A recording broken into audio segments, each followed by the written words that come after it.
തമിഴകത്തിന്റെ ഹൃദയം തൊട്ട മുഖ്യമന്ത്രി. തമിഴ്നാട് രാഷ്ട്രീയത്തിൽ ജനകീയതയുടെ പുതിയൊരു അധ്യായം എഴുതിച്ചേർത്തുകൊണ്ട് തമിഴ്നാട് മുഖ്യമന്ത്രി വിജയ് തന്റെ രാഷ്ട്രീയ ജീവിതത്തിലെ ഏറ്റവും നിർണായകമായ ഒരു ദൗത്യം പൂർത്തിയാക്കിയിരിക്കുകയാണ്. തമിഴ് വെട്രി കഴകം അധ്യക്ഷനിൽ നിന്നും സംസ്ഥാനത്തിന്റെ മുഖ്യമന്ത്രി പദവിയിലേക്കുള്ള അദ്ദേഹത്തിന്റെ യാത്ര അത്ര എളുപ്പമായതായിരുന്നില്ല. കൃത്യം ഒരു വർഷം മുൻപ് ഒരു രാഷ്ട്രീയ പുതുമുഖമായി വോട്ട് തേടി അദ്ദേഹം കരൂരിലെത്തിയപ്പോൾ ഉണ്ടായ അപ്രതീക്ഷിത ദുരന്തം അദ്ദേഹത്തിന്റെ നേതൃത്വത്തെ കഠിനമായി പരീക്ഷിച്ച ഒന്നായിരുന്നു. എന്നാൽ ഇന്ന് അതേ മണ്ണിലേക്ക് ഒരു നാടിന്റെ ഭരണാധികാരിയായി അദ്ദേഹം തിരിച്ചെത്തുമ്പോൾ അത് കേവലം ഒരു ഔദ്യോഗിക സന്ദർശനമല്ല, മറിച്ച് ജനങ്ങൾക്ക് നൽകിയ വാക്ക് പാലിക്കുന്ന ഒരു യഥാർത്ഥ നേതാവിന്റെ ഉദയമാണ് തമിഴകം കാണുന്നത്. കഴിഞ്ഞ 2025 സെപ്റ്റംബറിലാണ് വിജയുടെ തെരഞ്ഞെടുപ്പ് റാലിക്കിടെ കരൂരിൽ ദൗർഭാഗ്യകരമായ ആ തിക്കിലും തിരക്കിലും പെട്ടുള്ള അപകടം സംഭവിക്കുന്നത്. തന്റെ പ്രിയപ്പെട്ട ദളപതിയെ ഒരു നോക്ക് കാണാൻ ജനലക്ഷങ്ങൾ ഒഴുകിയെത്തിയപ്പോൾ ഉണ്ടായ ആ ദുരന്തത്തിൽ 41 വിലപ്പെട്ട ജീവനുകളാണ് നഷ്ടപ്പെട്ടത്.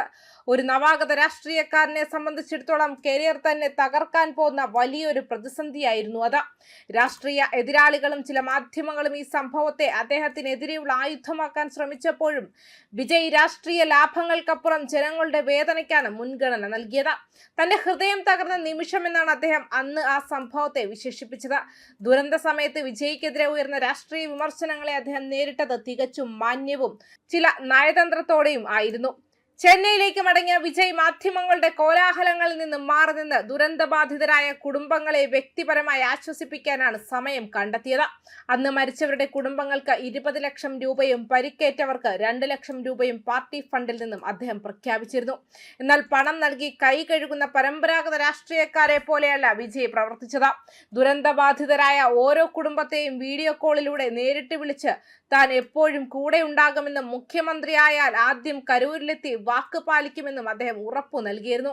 ഭരണമേറ്റെടുത്ത ശേഷം തന്റെ കറുത്ത വസ്ത്രം ധരിച്ച് ദുഃഖസൂചകമായി വിജയ് കരൂരിലേക്ക് മടങ്ങിയെത്തിയത് തമിഴ്നാട് രാഷ്ട്രീയ ചരിത്രത്തിലെ വികാരനിർഭരമായ ദൃശ്യമായിരുന്നു.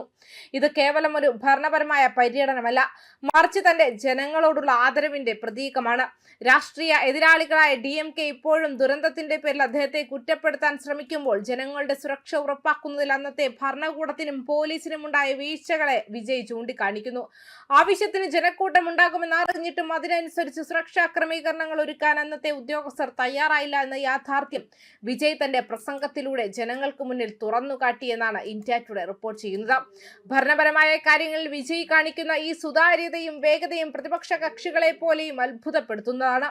ഒരു വർഷം മുൻപ് തനിക്കെതിരെ കടുത്ത വിമർശനങ്ങൾ ഉന്നയിച്ച രാഷ്ട്രീയ നിരീക്ഷകർക്ക് കൃത്യമായ മറുപടിയാണ് തന്റെ ജനക്ഷേമ പദ്ധതികളിലൂടെ അദ്ദേഹം നൽകുന്നത്. രാഷ്ട്രീയത്തിൽ അനുഭവ സമ്പന്നതല്ല എന്ന് പരിഹസിച്ചവർക്കുള്ള മറുപടിയാണ് കരൂരിൽ അദ്ദേഹം നടപ്പിലാക്കിയ വൻകിട നിക്ഷേപങ്ങളും കാരുണ്യ നിയമനങ്ങളും. ജനങ്ങളുടെ ആവശ്യങ്ങൾ കൃത്യമായി മനസ്സിലാക്കാൻ വിജയ്ക്ക് പ്രത്യേകമായ ഒരു ദീർഘവീക്ഷണമുണ്ടെന്ന് ഈ നടപടികൾ അടിവരയിടുന്നു.